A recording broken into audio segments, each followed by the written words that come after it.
Ayon kay Marcolita, transparency daw kuno. So bakit dito sa susi niya, bakit hindi yan dineclare, no? Sa mga maraming mga nagdonate sa kanya, bakit nilapag niya ito? So ito ba ang patunay sa mga Iglesia ni Cristo ng ating mga kaibigan na transparency? Ito ba ay talagang tunay na transparency? Pakinggan po natin si Marcolita po, mga kakuya. Nakalimutan po nila na napakarami kong kaibigan. Okay.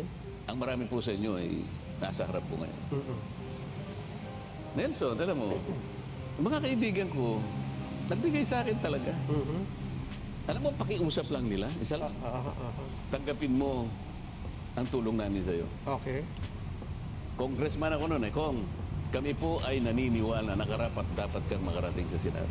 Sabi ni Marcolita po, mga kakuya, na talagang marami daw siyang kaibigan, na marami nagbibigay daw talaga sa kanya. No, ang pakiusap daw sa kanyang mga kaibigan, na wag daw ibigyan ng pangalan, no, wag daw parang sikreto. Ang tanong dito, mga kakuya, bakit niya tinanggap at sumang-ayon siya doon sa mga nagdunit sa kanya na hindi pwede pangalanan? Naalam naman niya nito ay bawal, no? Ang sabi pa niya, wala daw ito sa batas po, mga kuya. Ito abogado ito. No, hindi natin alam kung abogado ba talaga ito si Marcolita po, mga kuya. Abogado ito, sabi niya, wala daw ito sa batas, no? So pakinggan po natin ang GMA po, mga kuya, about dito kasi nagsalita na, no, pinaimbestigahan ito ng COMELEC po, mga kuya. Pakinggan po natin ang GMA po, mga kuya.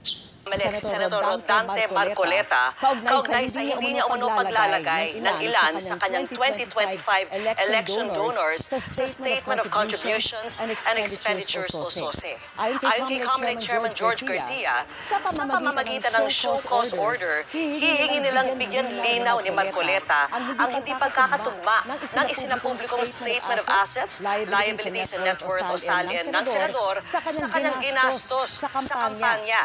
Sa kanyang SOSE, nakasaad na gumastos siya ng mahigit 139 million pesos sa kampanya, mas mataas sa kanyang net worth na mahigit 51 million pesos. Nauna nang sinabi ni Marcoleta na hindi niya dineklara ang ilang nag-contribute sa kanyang kampanya dahil sa hiling mismo ng mga ito na huwag silang pangalanan.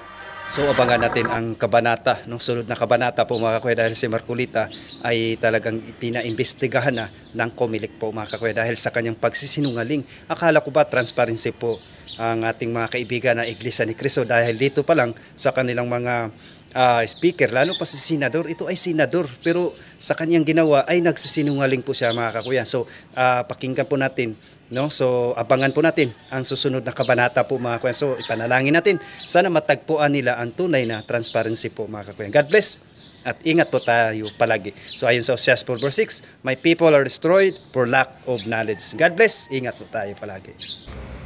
Ng INC, Saturday, Sunday, alam po natin yan na may pagsamba. So paano na po yung pagsamba ninyo kung nandyan po kayo sa rally? At yung iniisip ko ba, utos ba yun ni Ama na sumama kayo sa rally o utos ni Manalo? Diba po? Kasi yung pagsasamba ay sagrado yan pagdating sa INC. Pero bakit mas pinili yung mag-rally sa araw ng may pagsamba?